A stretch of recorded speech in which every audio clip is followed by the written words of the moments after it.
in today's video, it has arrived. Well, I think it's arrived anyway. Let me just check in my little concealed grey packet.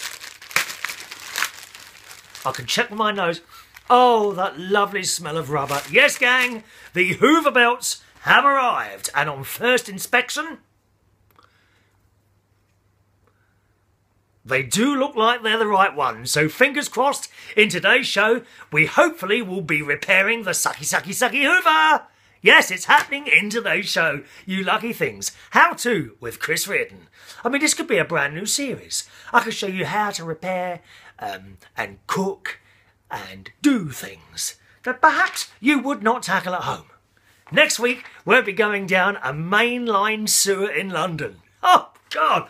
I don't think so. Shan't be going down any sewers. But before that, I didn't read the entirety of the email from Angel yesterday. Okay? And I'm a little bit naughty this week, boys and girls. You know I don't eat cakes. Well, I'll come on to that in a minute. So Angel writes, so sorry, Chris, but my gay friends are all taken, as I read yesterday. You know, you see, I mean, there's just no hope, is there? You put yourself out there in full view of everyone. Come and get me. No one comes. What's all that about, eh? What is all that about? Other people, they walk into a bar and people are flocking around them like flies around a bit of dog dirt. They really are. We've got names for those sort of people as well, haven't we, boys and girls? We absolutely have. Anyway, my gay friends are all taken, but I'll sure to let you know when one is available. Thank you, Angel. Just a reminder, no one remotely close to my own age. Someone about 30, 35 would do me. Thanks very much. I'm sure they will snap you up, as you are such a good catch. What do you mean, such a good... You make me sound like a fish now. Is a net going to come and drag me out of the water, or put a great big hook through my lip and then drag me out? Oh, so they found out the other day that it does actually hurt a fish when you had a hook through its lip. Oh, surprise, surprise. Like we didn't know that already. God, please stop fishing, people. Please stop eating fish. Poor little things. Thanks for asking my question about what was it you asked me now? Oh, yes, about people being overly camp. I'm not keen on that either. She said, it made me laugh at your taking the mickey bits. Oh, that's the last thing I'd ever do, take the mickey out of anyone, Angel. I really would, my love. Only myself. Pardon? And maybe Ronnie, who incidentally is still in Turkey. Because they got that thing in there. They got that in their alphabet, haven't they? Turkey. There's a few other languages like that. Turkey. Can you say that? Turkey. Oh, sorry, there's a bit of spray on the camera there. Another way of getting rid of smells on fabrics, curtains and furniture is Febreze or Shake and Vac. I remember that Shake and Vac video. Just a minute. Do the shake and vac and put the freshness back. Do the shake and vac and put the freshness back. Thank you. I'm wearing one of my favourite T-shirts today, bright orange. Very advisable to wear this in dark conditions. Thank you. Yes. The chips on the cooker were probably caused by the dropping of a heavy object. Now, with the smell in the cooker, Angel is now talking about one of my rented properties that I've got that has been left smelling a bit and not really looked after. And the cooker, which is only a couple of years, full of chips all over the cooker. It's not... How can you drop things on a cooker? My cooker hasn't got chips all over it. She says, I hope you deducted the cost out of the deposit. Oh, we haven't started with that one yet, Angel. Ha! There's a whole list of little bits and pieces I shall be charging extra for. Thank you. Don't you go and visit the property every so often to make sure everything's okay? No, the estate agent do that. And that's why we've picked up on all these bits and pieces, okay? Is garden maintenance in their contract? Because if not, then it is down to you. No, it isn't. It is not in their contract. I bought them a bloody lawnmower, dear. And it's still in the blooming shed.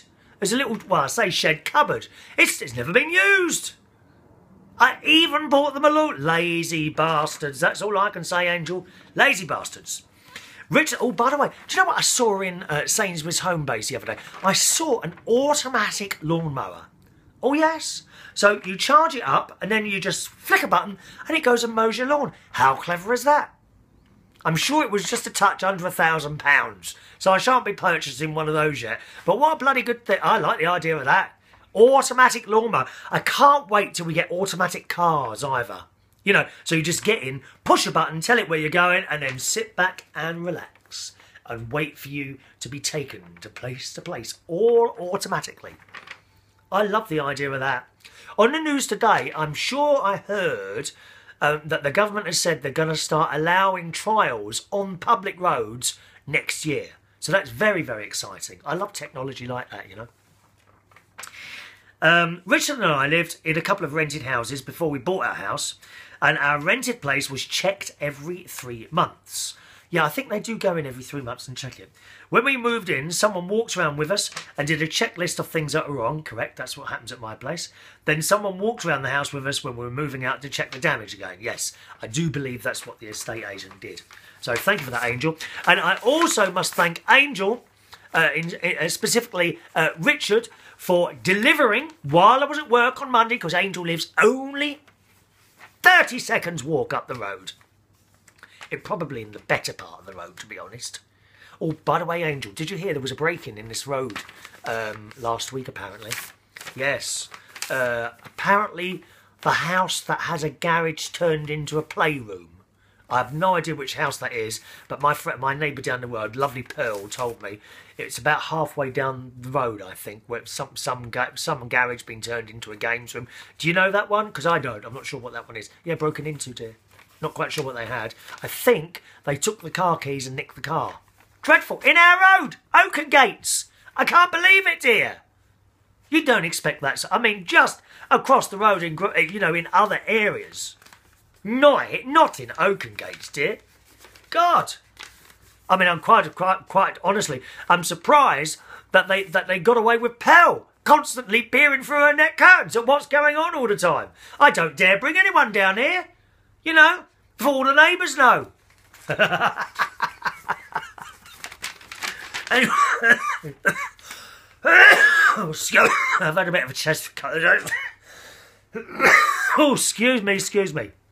So, anyway, Angel's Richard delivered me a little piece of cake the other day, or the other night while I was at work. A piece of her birthday cake. And I ate it when I came in from work. Watch this. It's a Monday night and I've just got back from work. This is what my night's home consists of now. I get back from work at whatever time and the feet have to be plunged into this very cold bowl of water, trying to make my feet better with those blue things you can see are ice packs. See, desperately trying to get my feet back into some sort of more normality because of those inflamed tendons. Anyway, so I'm sitting here like that. It's 3:30 in the morning on a Tuesday morning. I've got my cup of tea just before I go to bed. And also today, lovely Angel has sent someone round, Richard round, with a couple of pieces of cake from her birthday party, because she only lives down. She's in the same road as me. She lives down the road from me. And she sent two massive pieces of cake. This is only one piece, which I've cut in half. Two massive pieces, I can't get the words out, 2 massive pieces of birthday cake. And I thought I'd have a little bit now before I go to bed. Oh, beautiful, Angel. Thank you very much, darling. That was nice. Oh, nom, nom, nom. And it's all gone. 2 great bigs of big bigs of cake. Probably 6 portions there, gone in 2 sittings. Both of when I came home from work. I haven't weighed myself this week yet. Okay, it's time to fix sucky Hoover with the new Hoover belts. Come down here. Right then, here we are at the Hoover. I've got most of the screws removed so far, boys and girls. We shall remove the plate first. Do you want a closer look at the Hoover? You can't quite see this. Can you see that all right or not? No, come closer. Come closer and listen. Closer. Right, that's better. You can see that now, can't you? So we remove the screws, placing them somewhere where we will actually find them again. The amount of times I've fixed things and then lost a screw somewhere. Oh, it doesn't matter. You know, do we need all 5 screws? Yes, we probably do, actually. Remove the plastic plate thing, whatever it is. Now, so I remember the belt was round this section here. Now, I can see, don't know if you can see that, right at the back there is like a little metal protruding thing. Come close. Let me see if I can get you to see that. I don't know. Right here, okay, right down. No, you can't quite see it, can you? Anyway, you take my word for it. There's a metal thing protruding which spins round and round and drags the belt round. Okay, here is the belt. The belt has got to go around this bit here and that bit there. Now, I can see that bit at the back there, the metal bit that sticks out, doesn't go all the way across. Okay, it just goes, and it's got a little gap so you can hook that belt round. Now, I know this is going to be a bloody difficult bit now. I think this might be difficult, this, hang on. So just gently. Now, don't use anything sharp. I know I've got a blooming screw. I'm saying don't use anything sharp. I've got a screwdriver. I haven't got anything else. A pen. That's it, a pen. One moment, please. A pen. Not a pen anywhere when you want it, is it? There's one. Right. So I've got a pen here. Let me see if I can do it without the pen, actually. I've got to get that round there. Oh, hang on, I might be able to get that round there. Oh, yes, 1 minute, 1 minute. Yes, it's round. Ha-ha! Okay, so that's round the spindle thing. And then the other bit goes round the, what do you call that, the brush thing. Now, that's quite tight now, and you have to pull it and stretch it. Oh, God! Oh, it reminds me of trying to get into a pair of pants when I was so fat. Okay, so stretch it across, and then get it back. Oh, no, that's come off there. Back, stretch it. Harder and harder. Oh, God's sake. Is there a man that can come and do this for me? Why is it so difficult? Ah, right, 1 minute, 1 minute, 1 minute. Yes, it is in position. Ha-ha! And, let me see if it's turning. Yes, it is. Hoover now turning. Now, should I try it with that off? Would that be dangerous? Is it likely to suddenly fly out at me and hit me in the face? No, we'll put that back on first. Replace the little thing. And why is it, boys and girls? Why is it, hello? Why is it that when you want to use the electric screwdriver, it's never charged up properly? Watch. Don't you hate that, ladies? When the batteries wear out just when you want to use your appliances. I hate that. Anyway, so we have a manual screwdriver. Replacing screws.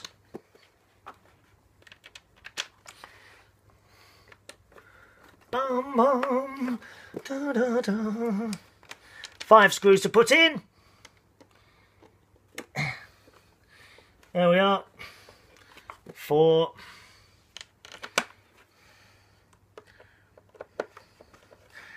I think it was Mary. She said she's had a Dyson for years and never had to replace anything on it. Now, I've had this about 6 months and the belt's gone. But, you know, I mean, it's a lot cheaper than a Dyson. I suppose you get what you pay for, don't you? I just wasn't prepared to pay 300, was it £300 for Dyson for a Hoover? I'm just not prepared to pay that. It's too much. Right, now, I'm sure that used to move. Have I screwed something down where I shouldn't have? Oh, no, don't worry about that. Okay, it's time to test. We'll just turn on the power.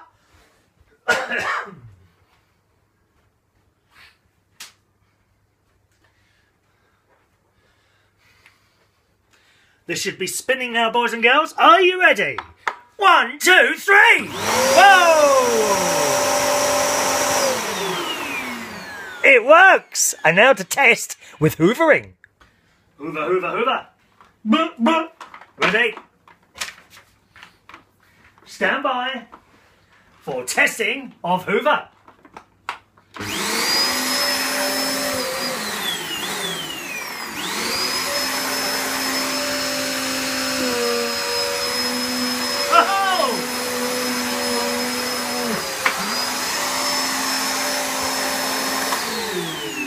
It's working! I shall now continue with my hoovering.